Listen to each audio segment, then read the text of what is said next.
எல்லாரையுமே ரொம்பவே உருக்குலைஞ்ச ஒரு விஷயம் வந்து என்னன்னா, இந்த ஏர்லைன் ஃப்ளைட் கிராஷ். போயிங் 787 இந்த ட்ரீம் லைனர் அப்படின்ற ஃப்ளைட் கிராஷோட ஒரு பெரிய சம்பவம் தான் மேம்.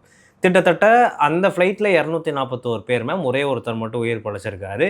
இத தவிர்த்துட்டு வந்து பார்த்தீங்கன்னா, எக்ஸ்ட்ரா ஒரு 150 வந்து பலி எண்ணிக்கை வந்து இருக்கும் அப்படின்ட்டு சொல்லியிருக்காங்க. இன்னும் அதோட அஃபிஷியல் தன்மை வந்து வெளியிடல. ஏன்னா, இன்னுமே அங்க வந்து நெறைய பாதிப்புகள் வந்து இருக்கு. ஒரு சில பேர காணோம் அப்படின்னு ரிப்போர்ட்டிங்லாம் வந்திருக்கு மேம். இந்த சம்பவம் இவ்வளோ பெரிய கோரமான சம்பவம். இதுக்கெல்லாம் என்ன காரண காரியங்களா வந்திருக்கும் மேம்? நான் வந்து டெக்னிக்காலிட்டீஸ் பத்தி பேச விரும்பல. ஏன்னா, டெக்னிக்காலிட்டீஸ் நம்ம யாருமே டெக்னிக்கல் எக்ஸ்பர்ட் கிடையாது. None of us are aviators. Okay. But வந்துட்டு நம்ம கவர்மெண்ட்டோட என்ன அசால்ட்டுத்தனம், நம்ம டிபார்ட்மெண்ட்ஸோட அசால்ட்டுத்தனம், ப்ளஸ் இந்த டிஜிசிஏன்னு ஒண்ணு இருக்கு. That is which controls the airline industry அதெல்லாம். ஓகே.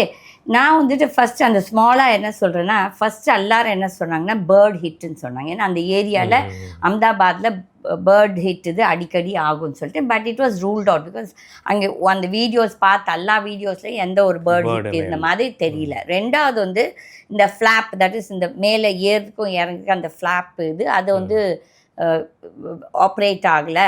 அதே மாதிரி அந்த ஜூனியர் பைலட் வந்து அந்த கியரை போடலன்னு சொல்லிட்டு ஊடகங்கள் என்னமோ அவங்க தான் அங்கே போய் உட்காந்து காக்பிட்டில் உட்காந்து பார்த்த மாதிரி அப்படி பேசக்கூடாது. ஏன்னா நன் ஆஃப் அஸ் நம்ம யாருமே வந்துட்டு அந்த டெக்னிக்கல் இதை பற்றி நம்மளுக்கு யாருக்கிட்டுமே that is people who don't know அந்த அன்லஸ் தி இந்த ஓட்டுறவங்க அந்த கேப்டன்ஸ் அந்த மாதிரி இல்லை technical people they can talk. But நம்ம வந்துட்டு போய் நம்ம ஸ்பெக்குலேட் பண்ணுறது வந்து ரொம்ப தவறு. அதுக்கப்புறம் தட் வாஸ் ரூல்ட் அவுட் இந்த கியர் ஆல்சோ. அதுக்கப்புறம் என்ன ஆச்சுன்னா, வெளிநாட்டிலேருந்து நிறைய எக்ஸ்பர்ட்ஸ் ஒவ்வொருத்தரும் அவங்களோட ஆங்கிளில் சொல்லிட்டு இருந்தாங்க. இந்த மீன் டைம் யாரோ ஒரு சிலர் ஆர்வ கோளாறுல வீடியோ எடுத்தவங்க இப்போ வருது, இந்த 2-3 நாளாக வருது.